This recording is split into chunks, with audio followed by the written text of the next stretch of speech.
Srikrishna College for Healthcare and Media Studies. VWalk Medical Lab Nursing Diploma Paramedical കോഴ്സുകളിലേക്ക് admission ആരംഭിച്ചിരിക്കുന്നു. മികച്ച ആശുപത്രികളിലും ഫാർമസികളിലും പരിശീലനം. ദാരിദ്ര്യരേഖയ്ക്ക് താഴെയുള്ളവർക്ക് പ്രത്യേകാനുകൂല്യങ്ങൾ. കൂടാതെ ഓൺലൈൻ ക്ലാസുകളും ഇവിടെ ലഭ്യമാണ്. 9800 വനിതകൾക്ക് ജോലി നേടിക്കൊടുത്ത വടക്കാഞ്ചേരിയിലെ 28 വർഷത്തെ പാരമ്പര്യമുള്ള അംഗീകൃത സ്ഥാപനം. +2 തോറ്റവർക്കും ജയിച്ചവർക്കും പ്രവേശനം. Sreekrishna college for health care and media studies, Ottupara bypass junction, Arabian മെഡിക്കൽസിന് സമീപം, അറേബ്യൻ ടയേഴ്സിന് മുകളിൽ. ഷൊർണൂർ നഗരസഭയുടെ 4.5 കോടി രൂപ വിഹിതം വെട്ടിക്കുറച്ച സംസ്ഥാന സർക്കാരിന്റെ നിലപാടിനെതിരെ പ്രതിഷേധിച്ച് ഷൊർണൂർ നഗരസഭ ബസ് സ്റ്റാൻഡിന് മുന്നിൽ CPIM പ്രതിഷേധ ധർണ സംഘടിപ്പിച്ചു. പരിപാടി P. മമ്മിക്കുട്ടി MLA ഉദ്ഘാടനം ചെയ്തു. CPMന്റെ നേതൃത്വത്തിലുള്ള തദ്ദേശ സ്വയംഭരണ സ്ഥാപനങ്ങളുടെ ഫണ്ട് വെട്ടിക്കുറച്ച് വേട്ടയാടുകയാണെന്ന് ആരോപിച്ചായിരുന്നു പ്രതിഷേധം. പുതിയ സർക്കാർ അധികാരത്തിൽ വന്നപ്പോൾ മുതൽ 4.5 കോടിയോളം രൂപയാണ് ഷൊർണൂർ നഗരസഭാ വിഹിതം സംസ്ഥാന സർക്കാർ വെട്ടിക്കുറച്ചത്. ഇതിന്റെ ഭാഗമായാണ് CPMന്റെ നേതൃത്വത്തിൽ പ്രതിഷേധം സംഘടിപ്പിച്ചത്.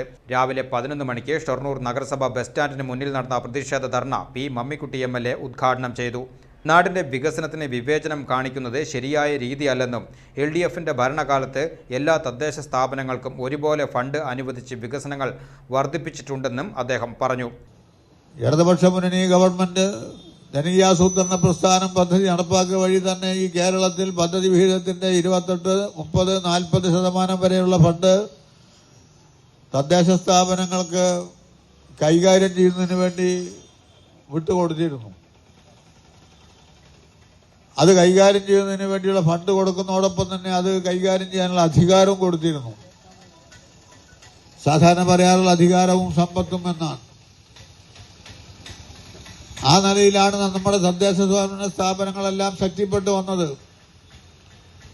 ജനങ്ങൾ ആഗ്രഹിക്കുന്ന രൂപത്തിലുള്ള വികസന പ്രവർത്തനങ്ങളെ ഏറെക്കുറെ നടത്തുന്നതിന് വേണ്ടി നമുക്ക് സാധ്യമായത്. ആ നിലയിൽ ഇപ്പോൾ കഴിഞ്ഞ 10 കൊല്ലക്കാലമായി കേരളം ഭരിച്ചിരുന്ന ഇടതുപക്ഷ ജനാധിപത്യ മുന്നണി ഗവൺമെന്റിന്റെ കാലത്ത് ഈ തദ്ദേശ സ്വയംഭരണ സ്ഥാപനങ്ങൾക്കായി വേണ്ടി കൊടുത്തിരുന്ന സംഖ്യ 1,23,175 കോടിയായിരുന്നു. 1,23,715 കോടി രൂപ. കണക്കൂട്ടാണെങ്കിൽ ഒരുപാട് സമയം പിടിക്കും. അതിന്റെ രൂപത്തിലുള്ള വികസന പ്രവർത്തനങ്ങളും തനത് ഫണ്ട് ഉപയോഗിച്ചുള്ള പ്രവർത്തനങ്ങളൊക്കെയായി കേരളത്തിൽ വലിയ വികസന മുന്നേറ്റം സൃഷ്ടിക്കപ്പെടാൻ വേണ്ടി കഴിഞ്ഞു. എന്നാൽ ഈ ഗവൺമെന്റ് വന്ന് സമയബന്ധിതമായി 4 മാസക്കാലത്തേക്കുള്ള ഗഡു എന്ന നിലക്ക് കൊടുക്കേണ്ട 29,500 കോടി രൂപ, ആ 29,500 കോടി രൂപ അവർ നൽകിയിട്ടില്ല.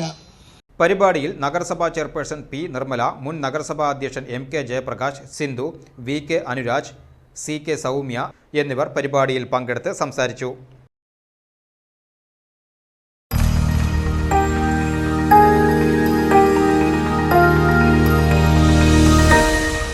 You are watching VCV News.